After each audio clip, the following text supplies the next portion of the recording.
Pegue, por favor, a palavra do Senhor, o livro santo, e vamos abrir no Antigo Testamento, primeiro livro dos Reis, capítulo 18. Eu vou ler o versículo 30. Antigo Testamento, primeiro livro dos Reis, capítulo 18 e versículo 30. Observa se tem alguém perto de você sem a palavra de Deus e divida a leitura com essa pessoa.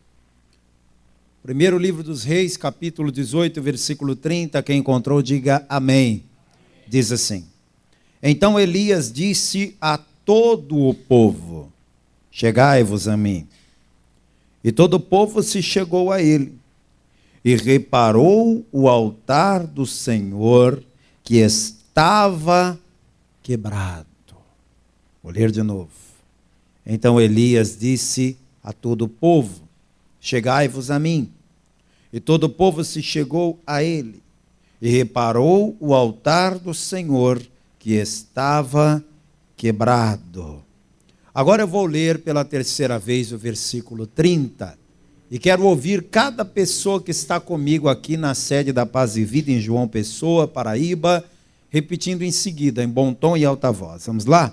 Então Elias disse a todo o povo: Chegai-vos a mim. E todo o povo se chegou a ele, e reparou o altar do Senhor, que estava quebrado. Você crê que Deus vai falar conosco nessa noite? Você veio aqui com o coração aberto para receber a boa semente que é a palavra de Deus? Amém? Então desocupe as tuas mãos agora e vamos dar uma linda salva de palmas para a palavra do Deus vivo. Vamos aplaudir, igreja, aplauda. E enquanto você aplaude, abra a tua boca e diga bem alto: glória a Deus. Aplauda e diga: glória, glória, glória ao teu nome, Senhor. Pai querido, Deus amado, Deus todo-poderoso, a tua santa palavra será pregada, o homem não tem nada para falar. Vem agora o Senhor mesmo, tome a boca do pregador e os lábios do mensageiro. Envia a tua palavra com poder e autoridade, e que a tua palavra vá, Senhor, e produza resultado para o qual está sendo mandada, em nome de Jesus. Amém. Diga amém, Jesus. Toma seu assento, por favor.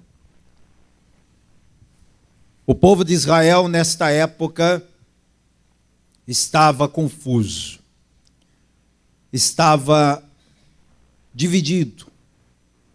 Haviam pessoas que mantinham aquela ideia instruída por Moisés e trazida desde sempre: é só a Deus que devemos adorar.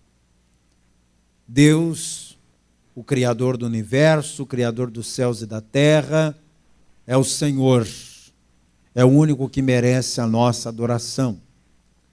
E esse ensinamento foi repetido por vários homens de Deus. Não só Moisés ensinou isso no Decálogo, mas vários homens de Deus pregaram isso para o povo. Isso foi sendo repetido de pai para filho, de geração em geração. Mas aí veio o rei Acabe, casado com Jezabel, você conhece a história. Acabe e Jezabel trazem para Israel uma doutrina nova, uma imagem de um ídolo chamado Baal. E o nome Baal traduzido é Senhor, dono, possuidor. Aquilo trouxe uma confusão para a cabeça das pessoas, porque quando eles recusavam se adorar a Baal, os profetas de Baal diziam: mas por que vocês não querem adorar? Não, porque a gente só adora o Senhor. E aí eles diziam: pois bem, Baal é o Senhor. O nome Baal significa Senhor. Baal é o Senhor. Vocês podem adorar a Baal, porque adorando a Baal, vocês estão adorando o Senhor. A diferença é que agora vocês têm uma imagem para olhar enquanto vocês oram, enquanto vocês adoram. E aquela ideia mentirosa, aquela pregação falsa, foi sendo repetida. E você já ouviu essa frase em vários lugares. Uma mentira repetida centenas ou milhares de vezes vai ser aceita como verdade ao passar do tempo. Com o passar do tempo, muita gente começou a acreditar que aquela imagem de Baal poderia ser adorada, que não tinha problema. E aí a adoração a Baal se tornou febre em Israel. Para potencializar a idolatria, a palavra diz que Jezabel patrocinava 450 profetas. É muita gente pregando a mentira, né? 450 profetas de Baal, mais 400 de Azerá, que comiam da mesa de Jezabel, ou seja, eram sustentados pela rainha. Não tinham que se preocupar em trabalhar, em fazer mais nada. Só o que eles tinham que se preocupar era pregar para o povo que Baal era o Deus da chuva, que Baal era o Deus da colheita, que Baal fazia, que Baal acontecia, e que eles tinham que orar para Baal, que eles tinham que servir a Baal. E aquela pregação mentirosa tomou conta de Israel. Foi quando Deus levanta o profeta Elias, que confronta aquilo tudo. E Elias diz para o povo, quer dizer que Baal é o Deus da chuva, né? Baal é o Deus da colheita, né? Então vamos fazer o seguinte, eu sou profeta de Deus. E enquanto eu não disser, não chove mais em Israel. Eu quero ver se Baal vai ser Deus para fazer chover. Porque eu estou dizendo, na autoridade da palavra de Deus, que não choverá mais em Israel. E quando Elias disse isso, ele falou isso baseado na palavra, porque um dos castigos que Deus dá à idolatria é a seca. Você pode conferir lá em Deuteronômio 28, que um dos castigos que Deus dá para uma nação idólatra é fechar o céu sobre ela. E aqui na carta de Tiago, capítulo 5, versículo 17, nós temos a informação de quanto tempo ficou sem chover, como castigo pela idolatria daquele povo. Tiago, capítulo 5, versículo 17, diz, Elias era homem sujeito às mesmas paixões que nós, e orando pediu que não chovesse, e por 3 anos e 6 meses não choveu sobre a terra. Então Deus ouviu aquilo que Elias falou e honrou a palavra que saiu da boca daquele profeta. Aí você imagina o que deve ter acontecido com um país que não vê água 3 anos e meio. Você tem ideia?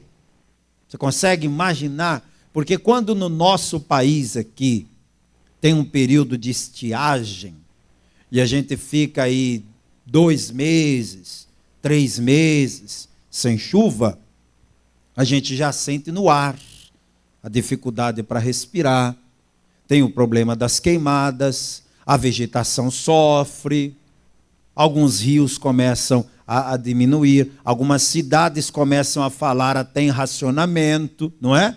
Tudo isso acontece no nosso país se ficar 3 meses sem chover. Agora imagina 3 anos e meio, é muito tempo. Os rios secaram. O gado morreu, a colheita se perdeu, tudo por falta do quê? De chuva. 3 anos e meio depois, o mesmo Elias que falou que não ia chover, aparece. E quando ele aparece, ele manda reunir todo o povo. E ele manda uma mensagem clara e direta para aquela nação. Vá comigo, por favor, no capítulo 18 do primeiro livro de Reis, e leia o versículo 21.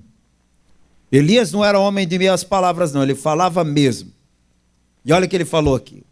Então Elias se chegou a todo o povo e disse, até quando cocheareis entre 2 pensamentos? Se o Senhor é Deus, segui-o. E se Baal, segui-o. Porém o povo não lhe respondeu nada. Minha gente, o que Elias está dizendo para o povo? Vocês vão ficar em cima do muro até quando?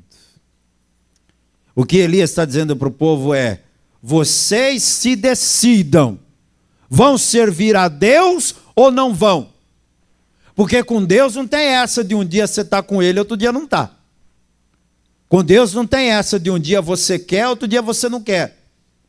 Um dia você põe a mão no arado e outro dia você quer tirar. Com Deus não tem isso. Elias olhou para o povo e falou: até quando vocês vão ficar entre dois pensamentos? E essa palavra é uma palavra de Deus para aquela nação e para a nossa nação e para a nossa igreja e para todos nós. Quantas e quantas vezes a gente fica ali em cima do muro, em dúvida, não sei, estou querendo parar, estou querendo desistir, estou querendo sair da igreja, estou querendo abandonar o que Deus me deu, estou pensando bem. Aquele povo ficava, não sei se eu adoro a Deus, mas Deus e Baal não é o mesmo? O pessoal lá dos profetas falaram que é o mesmo, né? Não sei, quando eu me prostro diante daquela imagem, eu sinto que eu estou fazendo uma coisa errada. Mas acho que não tem nada de errado não. Eles falam com tanta certeza que Baal é Deus, porque Baal significa Senhor. Que dúvida. E o povo ficava com dúvida realmente. E deixa eu te falar uma coisa sobre Deus. Deus não trabalha na dúvida. Deus trabalha na certeza. Jesus falou assim: sede a vossa palavra, sim, sim, não, não. O que passar disso é procedência do diabo. Então com Deus ou é sim ou é não, não tem quem sabe. Com Deus não tem talvez. Com Deus não tem vamos ver, vou olhar. Com Deus não tem isso. Ou é ou não é. Então responda para mim: Deus é Deus na sua vida, sim ou não? Você está com Deus ou não? Você quer andar na presença de Deus ou não? Você tem que decidir. Só que o povo não lhe respondeu nada. Olha o versículo 21 aqui no final. Porém o povo lhe não respondeu nada. O silêncio é a resposta dos infiéis. Quando os infiéis não têm o que dizer, eles ficam em silêncio. Mas basta não falar nada que a resposta já está dada. Porque aquele que é de Deus, ele não fica de boca fechada, ele na mesma hora levanta a mão e abre a boca e declara a sua fé. Mas aquele povo ali era infiel, por isso eles não falaram nada. Aí Elias vai promover aquele desafio que eu te contei numa outra pregação que você estava aqui. Quem não estava pode acompanhar lá no meu canal do YouTube, Elias e os profetas de Baal. E ali o Elias faz aquele desafio: olha, vocês vão fazer 2 altares e fazer 2 sacrifícios, um para Baal, outro para Deus. Vocês são os profetas de Baal e eu sou o profeta de Deus. Vocês clamam a Baal e eu clamo a Deus.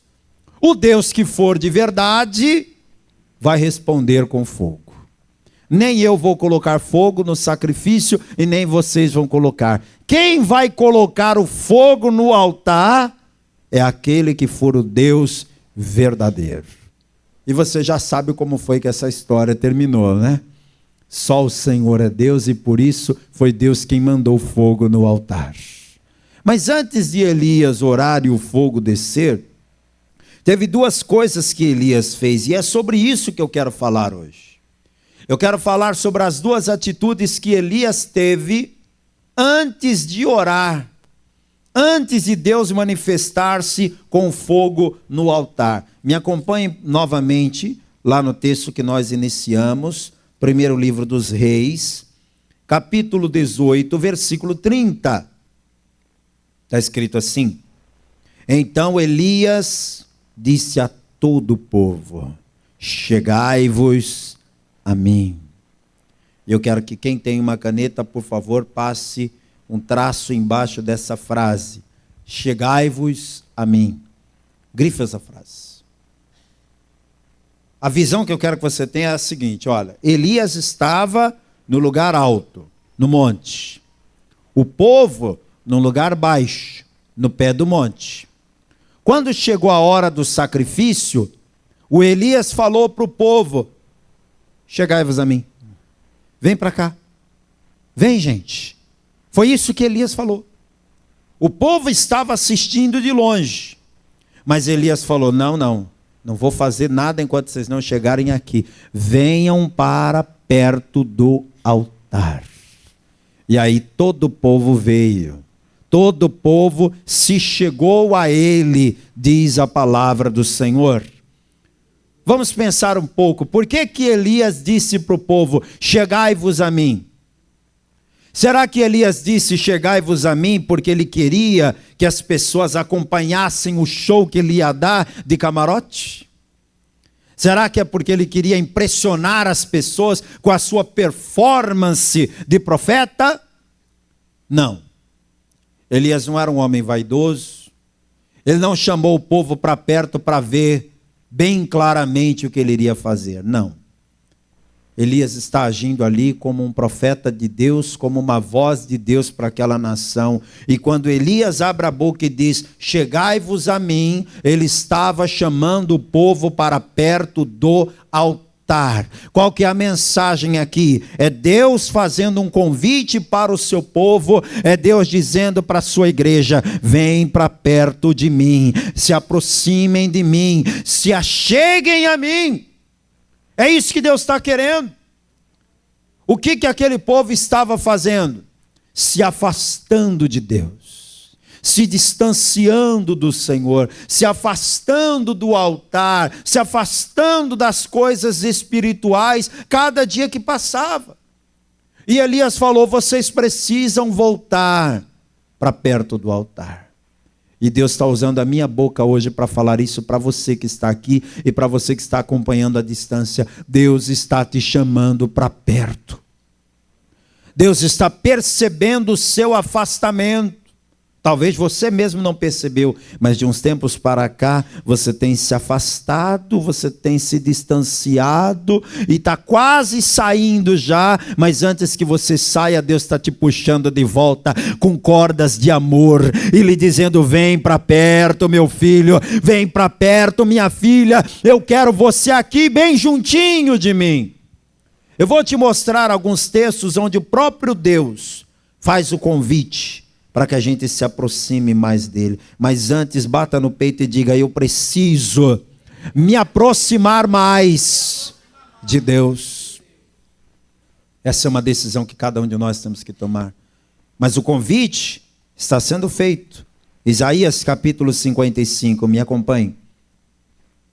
Livro do profeta Isaías, capítulo 55, versículos 6 e 7.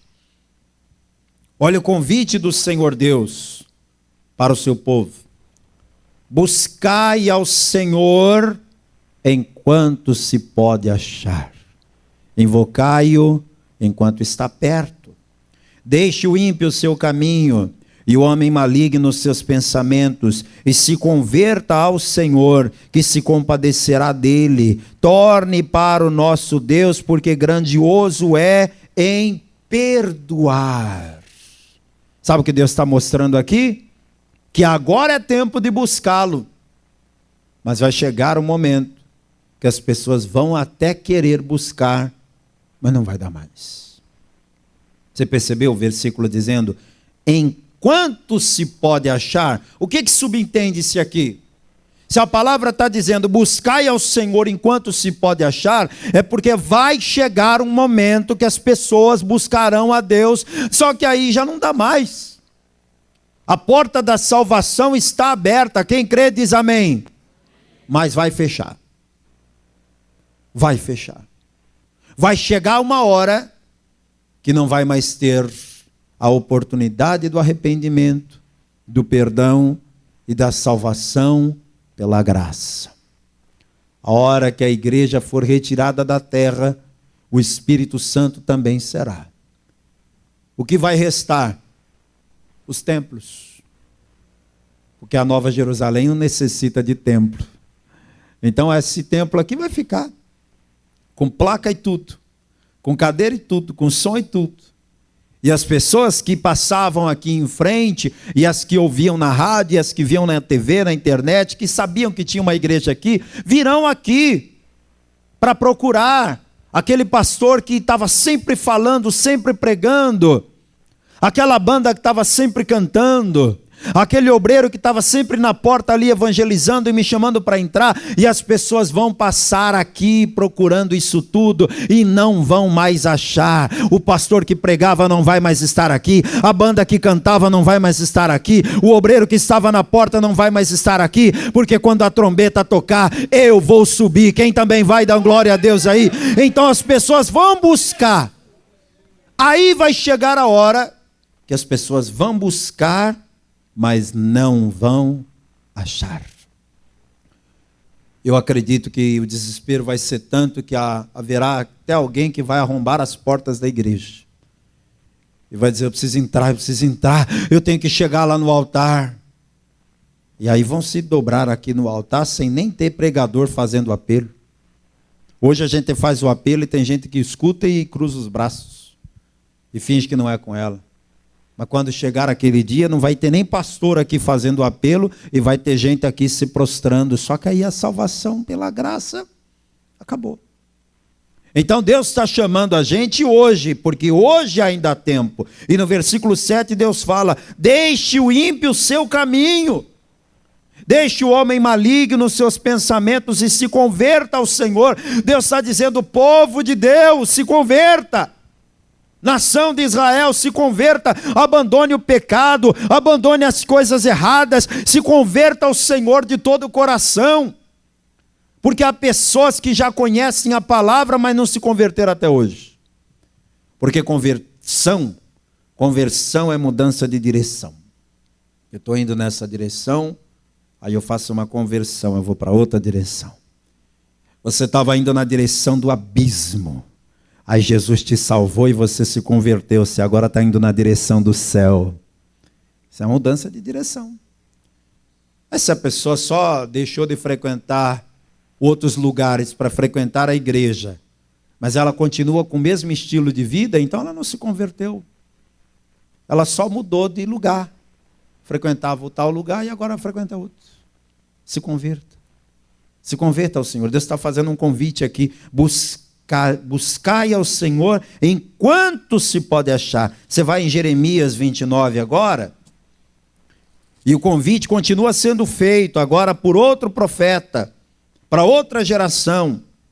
Jeremias 29, 13, que diz, e buscar-me-eis e me achareis, quando me buscardes de todo o vosso coração. Aí Deus acrescenta esse detalhe, quando for me busca de coração. Pastor, o que é que você acha que é buscar de coração? Todo mundo aqui já se decepcionou com alguém. Alguém que se aproximou de você e você achou que aquela pessoa te amava, se achou que aquela pessoa estava contigo, que era teu amigo mesmo, que era teu parceiro mesmo, mas depois você descobriu que aquela pessoa se aproximou de você só porque percebeu em você uma oportunidade para ela crescer, para ela alcançar algo que ela queria. Então ela te usou como uma escada para chegar onde ela queria. Como é que você se sentiu, hein? Você pensou assim, poxa, eu achei que aquela pessoa gostava de mim, achei que era um amigo de verdade, achei que era um parceiro, achei que era um relacionamento bom, mas agora eu vi que fui enganado. Deus muitas vezes se sente assim. Porque há pessoas que se aproximam de Deus, mas não para buscar a Deus, não para servir a Deus, não para andar na presença de Deus, mas apenas para receber as bênçãos, receber o favor de Deus. Pastor, você é contra as bênçãos? Claro que não, eu estou aqui o tempo todo pregando bênção para a tua vida e orando para Deus te abençoar. Eu quero mais é que você seja abençoado e te ensino a desejar e pedir as bênçãos, mas não confunda as coisas. O seu relacionamento com Deus não pode ser baseado em bênçãos. Você tem que buscar a Deus não por aquilo que Ele tem para lhe dar, você tem que buscar a Deus por quem Ele é para você. E aí fica a pergunta, quem Deus é para você? Para você Deus é só aquele que lhe dá as coisas? Ou para você Deus é o teu Senhor, teu Salvador, teu amigo, teu companheiro, teu pai, teu tudo? Deus está dizendo, me busca, mas me busca de coração. Tem outro convite aqui que eu quero ler para você em Amós, capítulo 5, versículo 4. E esse aqui é curto e objetivo. Amós 5,4. Porque assim diz o Senhor à casa de Israel: buscai-me e vivei. Quer ter vida de verdade? Quem quer ter vida abundante? Quem quer ter vida de verdade? Busque a Deus. Buscai-me e vivei. E alguém vai dizer: pastor, mas isso aí era só no Antigo Testamento.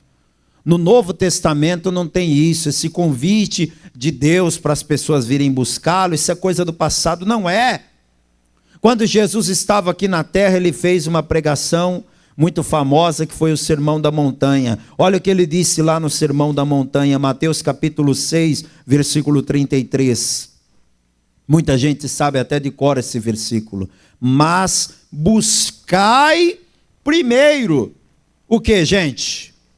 O reino de Deus e a sua justiça, e todas essas coisas vos serão acrescentadas. Deus quer que você o busque, Deus quer que você o priorize, e aí o resto que você deseja, aquilo que é natural que você queira, que você necessite, Deus vai acrescentar. E por fim, Jesus faz o convite da graça em Mateus 11, versículos 28 e 29. Vinde a mim, todos os que estáis cansados e oprimidos, e eu vos aliviarei. Tomai sobre vós o meu jugo e aprendei de mim, que sou manso e humilde de coração, e encontrareis descanso para a vossa alma. O convite está sendo feito. Entendeu agora o que Elias quis dizer? Quando olhou para todo o povo e disse: chegai-vos a mim. Chegai-vos a mim. É Deus dizendo para você e para mim: se aproxima, vem, chega perto. Deus está cansado de ver você de longe. Escuta, você que está se afastando gradativamente, Deus está te dizendo: chegai-vos a mim. Tiago capítulo 4, versículo 8 diz: chegai-vos a Deus e Ele vos chegará a vós. Deus está de braços abertos para te receber, para te acolher, para te amparar. Mas quem tem que dar o primeiro passo é você. Quem entendeu até aqui, diga amém. Volta comigo então para 1 Reis 18:30. Isso tudo foi antes de orar, hein? Antes de orar, Elias disse para o povo: chegai-vos a mim. Aí o povo se achegou a ele. Agora vamos ver a parte B. E reparou o altar do Senhor, que estava quebrado. Pois bem, vamos meditar nisso agora. Reparou o altar do Senhor que estava quebrado. Vamos partir do seguinte ponto. Não está escrito aqui que Elias fez o altar. Não. Não está escrito aqui que Elias edificou o altar. Não. Quando você lê a história de Abraão, por exemplo, a palavra diz que em cada lugar que Abraão passava, ele edificava um altar. Porque não tinha o altar, ele fazia um. Nesse momento aqui, nós não temos a informação de Elias edificando um altar. O altar já existia. O que Elias fez? Ele reparou o altar que estava quebrado. Só isso aqui já é uma informação. Quer dizer que lá no Monte Carmelo já tinha um altar para Deus. Só que há muito tempo esse altar não era mais usado. Esse altar que um dia foi palco de sacrifícios.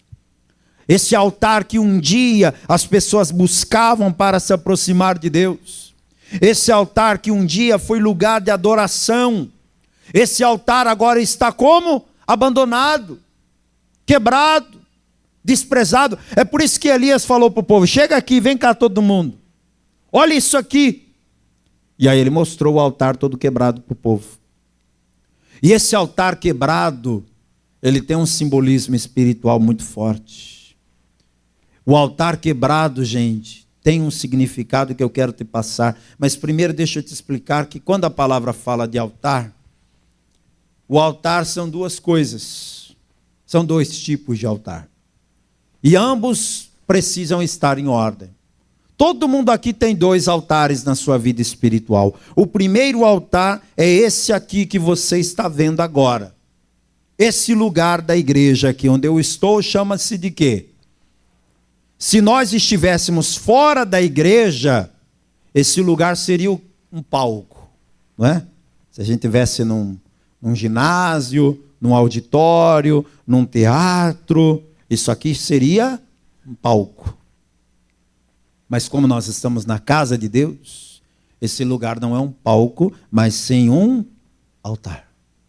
E esse altar é o meu altar, é o teu altar, é o altar de todos. Porque é nesse altar aqui que Deus ordena a bênção para todos nós. Então, quando a palavra de Deus fala de altar quebrado, altar que precisa ser reparado, a primeira coisa que a gente tem que pensar é nesse altar aqui. Como que esse altar está? Eu vou te explicar como é que as coisas funcionam com Deus. Deus manda a bênção do alto, do mundo espiritual, do céu. E onde que essa bênção é ordenada? No altar. Então a bênção desce do céu, a unção desce do céu, a graça de Deus desce do céu e chega aonde? No altar. E a primeira pessoa que recebe é o pastor, que está no altar, que é um homem do altar. E aí depois do pastor, esta bênção, esta graça, esta unção, ela vai passar por todas as pessoas que também são do altar. Vai passar por todo o pessoal do louvor, vai passar por todo o pessoal do ministério de dança, todo o pessoal do diaconato, todo o pessoal envolvido com as coisas do altar. Quem me entende? E então, chega no povo. Então essa é a lógica. Desce do céu, passa pelo pastor, passa pelos obreiros, de uma forma geral, e chega no povo. O que acontece quando, espiritualmente falando, o altar está quebrado? Pastor, eu não estou vendo nada quebrado aí. O altar está bem bonitinho, tudo arrumadinho. Não é do físico que eu estou falando, é do espiritual. Altar quebrado é pecado no altar. São pessoas no altar fazendo a obra de Deus, mas com a vida errada. E se isso acontece, qual é a consequência? A consequência é devastadora, tanto para as pessoas que estão no altar, como para o povo. Se você for ler lá no primeiro livro de Samuel, você vai ter um exemplo de altar quebrado e das consequências disso, que era quando Eli, o sacerdote, só se preocupava em se assentar na sua cadeira, enquanto isso seus filhos faziam de tudo de errado dentro do templo. Ele até ouvia as reclamações, mas não tomava nenhuma atitude. E como é que essa história terminou? Morreu Eli, morreram seus filhos, acabou o sacerdócio e ninguém foi abençoado naquela época. Tem muitas pessoas que estão em igrejas por aí onde o altar é uma bagunça. Há pessoas por aí congregando em igrejas onde o altar está quebrado. Aí sabe o que acontece? A pessoa está lá suplicando a graça de Deus, suplicando a bênção de Deus, pedindo ao Senhor para ser batizada com o Espírito Santo, para ser avivada, para ser renovada, para ser curada, para ser liberta, para prosperar. Mas nada acontece e ela fica se perguntando: meu Deus, eu vou tanto na tua casa, eu busco ao Senhor, por que eu não estou sendo abençoado? Porque se o altar estiver quebrado, Deus não vai mandar o fogo. Deus não vai mandar a resposta. Esse altar aqui, olha, que você está vendo, é responsabilidade do pastor. É claro que o pastor não é a única pessoa do altar, mas é o responsável pelo altar diante de Deus. É por isso que cabe ao pastor pôr ordem no altar. E às vezes o pastor é rígido, às vezes o pastor cobra santificação, cobra respeito, cobra santidade, cobra uma vida reta, e algumas pessoas talvez não gostem, achem um pouco demais, acha pesado, acha chato. Pois é, mas é que o altar de Deus tem que estar em ordem. Quem me entendeu, levante a mão. Mas não é só esse altar, não. Existe um outro altar, que todos nós aqui precisamos cuidar. Eu quero que você abra comigo na carta aos Hebreus, capítulo 13, versículo 10. Além do altar, que é o altar da igreja, e esse altar aqui dessa igreja, você pode dar um glória a Deus aí, porque esse altar está em dia, esse altar está em ordem. Deus pode ordenar a bênção, que a bênção vai chegar em você. Mas tem um outro altar, Hebreus capítulo 13, versículo 10. Temos um altar de que não tem direito de comer os que servem ao tabernáculo. Em outras palavras, existe um outro altar que não adianta ser cobrado do pastor, não. Existe um outro altar que o pastor não tem nada a ver. Existe um outro altar que os obreiros também não têm nenhuma responsabilidade. Existe um altar que só uma pessoa é a responsável. Pastor, e que altar é esse? Que só uma pessoa é responsável. Esse altar é o teu coração. É a sua vida espiritual. E quem é o responsável por esse altar aqui? Só eu. Esse altar aí, quem é o responsável? Só você. Eu não posso ser responsabilizado pela sua vida espiritual desleixada. Eu não posso ser responsabilizado pela sua frieza. Eu não posso ser responsabilizado pelo seu altar em ruínas. Cabe a cada pessoa que está aqui hoje, que está ouvindo essa mensagem à distância, entender que o teu coração é o altar do Deus vivo e esse altar tem que ser reparado. E quem vai reparar? Você. Diga aí, eu tenho que reparar meu altar. Cada pessoa aqui tem que refletir hoje e tem que pensar assim: o que eu estou fazendo da minha vida com Deus? Como é que eu estou levando a minha vida espiritual?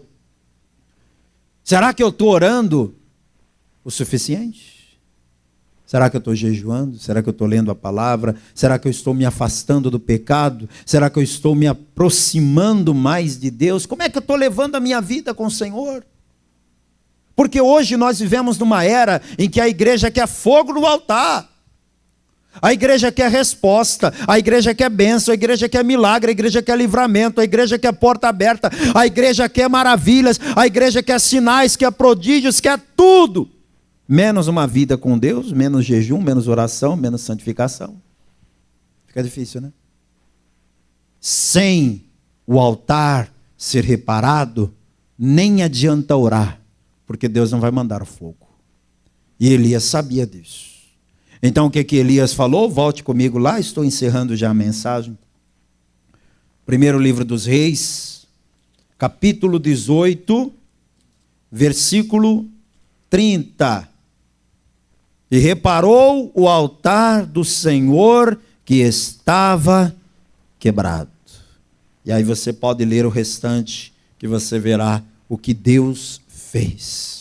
E eu quero profetizar algo aqui grande para a tua vida e para essa igreja. Levante a mão direita. Deus trará um grande avivamento. Deus trará um grande despertamento. Deus fará um grande mover acontecer nesta igreja e na sua vida. Se depois de ouvir esta mensagem, você decidir: vou restaurar o meu altar.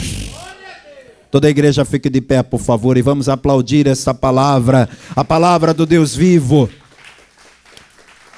Glória a Deus. Curve a tua cabeça, feche os teus olhos. Eu quero falar com você que está aqui esta noite e ainda não recebeu a Cristo como único Senhor, como único Salvador. A oportunidade da salvação está dada. É como eu falei durante a pregação, a porta da salvação está aberta. Mas até quando? Será que essa porta vai ficar aberta para sempre? Não. A palavra diz: buscai ao Senhor enquanto se pode achar. Vai chegar um tempo, minha gente, que não vai mais ser possível alcançar a salvação. Escute, você que anda adiando essa decisão. Elias olhou para o povo e falou: até quando vocês vão ficar entre dois pensamentos? E eu estou dizendo a mesma coisa para você. Até quando você vai ficar dividido? Vou para a igreja ou não vou? Sirvo a Deus ou não? Entrego a minha vida para Jesus ou não? Você quer a salvação? Você quer a vida eterna? Você quer o seu nome escrito no livro da vida? Se você quer entregar a vida a Jesus e recebê-lo como Senhor e Salvador, levante agora a sua mão bem alto junto com a minha. Pastor Ademir, eu quero entregar minha vida para Jesus. Eu quero, pastor, receber Jesus como meu Senhor, como meu Salvador. Se tem alguém aqui que quer entregar a vida para Jesus nesta noite, levante agora a sua mão que eu vou orar por você. Tem alguém? Pastor, eu já entreguei minha vida para Jesus, mas eu me afastei da casa do Pai, me afastei da presença de Deus, mas eu quero voltar, eu quero me reconciliar, eu quero reatar a minha aliança com Deus. Tem alguém aqui que se afastou e quer reatar a aliança com Cristo? Levante a mão se tem alguém nessa situação. Deixa eu falar com você, meu querido, com você, minha querida, que me escuta pela rádio, que me assiste pelo YouTube, no meu canal PR Ademir Pereira, ou me ouve no Spotify. Não sei de que forma essa mensagem chegou a você. Restaura seu altar, reata a sua aliança com Deus, coloque a sua vida hoje diante do Senhor. Aí onde você está, faça essa oração comigo. Eu vou me ajoelhar aqui no altar. De repente você aí onde está pode ajoelhar também. Talvez você está me assistindo ou me ouvindo em casa. Você pode ajoelhar aí onde você está. Não dá para ajoelhar, mas você pode pôr a mão sobre o coração, pode repetir em voz alta esta oração comigo. Ore dizendo: meu Deus e meu Pai, eu ouvi a tua palavra e entendi que eu preciso de ti, que eu não posso viver longe da tua presença nem mais um minuto. Eu te peço, Senhor, apaga agora os meus pecados, as minhas falhas, escreve meu nome no livro da vida e me ajuda a permanecer até o fim na tua presença, em nome de Jesus. Continue orando. Meu Deus querido e todo-poderoso, onde tiver alguém nesse momento se entregando a ti, onde tiver alguém voltando para os teus braços ou entregando a vida ao Senhor, receba esse teu filho, essa tua filha em teus braços. Perdoa as falhas, os erros e os pecados que esta pessoa cometeu. Escreve esse nome no livro da vida e ajuda essa pessoa a permanecer na tua presença até o fim, em nome de Jesus. Que assim seja feito. Amém. Graças a Deus, glória a Deus. Igreja, vamos aplaudir a Jesus por cada vida que se entregou a Cristo. Parabéns pela sua decisão. Que Deus te abençoe. Fique firme na fé.